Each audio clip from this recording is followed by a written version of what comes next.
560, The Answer. Back on the show, all about small business, jobs, and entrepreneurship. You're listening to Get Down to Business. I'm your host, Shalom Klein. And as promised, we're joined by Linda Nicholls of IMC Solutions. And Linda, anytime you open a newspaper, anytime you open a magazine, one of the terms floated around are millennials and recent grads, and everybody's talking about how they are the strangest of creatures. But yet, as strange as they are, we want them so badly in the workforce. So, Linda, as much as we want them, we also need to make sure that they're the right fit and they have the right culture. Linda, thanks for joining us again on Get Down to Business. Thank you, Shalom. Glad to be here again. Yes, you are correct. They can be very challenging to understand, ascertain their capabilities and their lack of capabilities. And so I've researched and talking to other recruiters, other human resource professionals, hiring managers, I've researched some of the key questions and discussion points that can be used in interviewing recent grads and those, even really people who are returning to the workforce after perhaps being gone. And these discussion points and questions are all designed to bring out, they're behavioral and scenario-based, and they're really designed to bring out and identify personality traits like initiative, leadership, flexibility, integrity, teamwork, all the things that we want to know a person has when we hire them, but when someone has very limited real-world experience to draw upon, you have to pull it out of other areas. Absolutely. So, Linda, it's fascinating. I've heard about this in the past, and I've heard about some of these sort of scenario-type questions that employers are asking, especially of recent grads, as you mentioned, because most of these recent grads don't have a lot of real-world experience to draw upon. So asking strange questions, I've heard things like, I actually have a family member that was asked a question, if there was an elephant in a bathtub in your house, how would you get rid of it? And I know you're chuckling right now, but that really, he was asked that question in an interview. And is there ever a correct question? I guess I'm curious. We have recent grads listening to the show today. What should they know? How should they prepare for these interviews?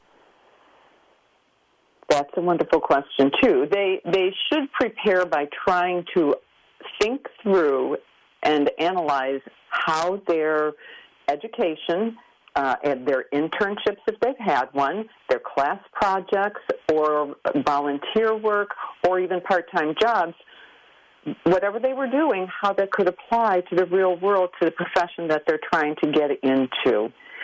I love the elephant question. That's very, very creative, and that would be a great acid test for problem solving. And I know that you've heard from candidates that you've worked with in the past, as well as from companies that you've worked with, about so many other questions. Many, as you alluded to a moment ago, having to do with sort of trying to draw out as much of the information regarding recent internships. I talk to job folks in job transition and folks trying to get their first job all the time, as you know, Linda, and often recent grads or high school seniors or college seniors, they tell me, well, I haven't done anything. Yeah, right. You've done a lot, and you just need to figure out who you are. So that's on the job seeker side. Linda, I want to switch to the employer side for a second, to the companies that are actively recruiting these millennials and recent grads. Everybody wants this young talent. It sounds like from our recent conversations, you believe that a company needs to figure out before they post a job what exactly they're looking for, and perhaps that can lead to the interview questions. Am I correct in making that assumption? Absolutely. As always, no matter what level of person you're hiring, a well-written job description is crucial. In the case with hiring entry level, though, you have to take it one step further and figure out what do you want this person to do? Where are your expectations? You know you can't expect them to perform at a 5-year experience level or even a 2-year experience level, but what do you want them to do? And the way you can draw out some of this information that can help qualify people is to ask them some specific but some very broad-based questions. What was your favorite class and why? What was your least favorite class and why? Tell me about the internships that you had or a class project that would demonstrate what knowledge you gained from your education that you could apply on my job.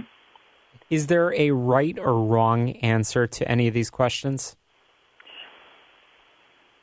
A non-answer would be a wrong answer. Oh, that moment of silence is, and I completely agree with that. I know that when I have these, call it informational interviews with candidates that are asking for my advice, and I ask them, so who are you? You know, what's your dream job? I always ask that question, what's your dream job? Because I really want to hear the answer. And I have to say, Linda, believe it or not, I actually get that total dead air, as we say on the radio, dead silence. And that's when I know this gal or guy needs to do a little bit more work in figuring things out. Well, and asking what's your dream job is a little bit akin to saying, tell me about yourself. It could be so big of a question that it's almost overwhelming. So the questions for fresh grads, you try to ratchet them down a little bit. I'll give you an example. You can start with, by looking at the resume, did you belong to a sorority or a fraternity? If you did, what kinds of activities did you participate in? And by the way, what was your role in those activities? So I would be looking for the candidate to tell me what kind of a leadership position they took, if that was a quality that was really important for my job that I'm hiring for. Or I could ask them about, have you done any volunteer work? What kind and what was your role? Give me an example of what you feel you accomplished. What was your contribution? Another really great question is, again, we're trying to ask situational questions where we can get the candidate to tell us what they did. So give me an example of a situation where you went above and beyond what was required of you. What was the motivating factor that made you react that way? That one is a true testament of where the person, where not only where their thinking is, but that they are very, very goal-oriented and they are accomplishment-oriented. That makes sense. Once again, we're chatting with Linda Nicholls of IMC Solutions. Truly a resource on jobs in general.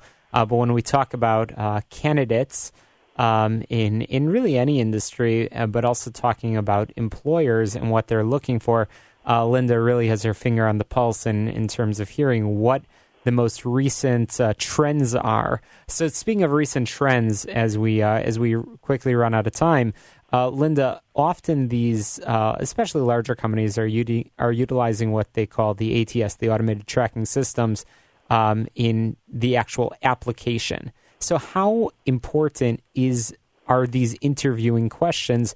Wouldn't that ATS screen out candidates that are not qualified already? An ATS will only screen out or filter out candidates depending on the question that you as the employer set up.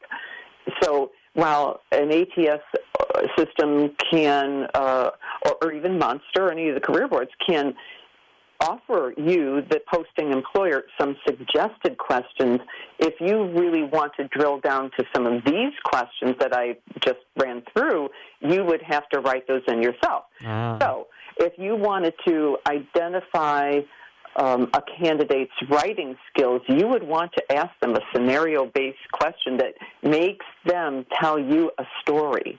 That's great. Linda Nicholls of IMC Solutions, it's always a pleasure having you on the show, and we'll be sure to have you back on for more of the tips and information that you always have to share with us.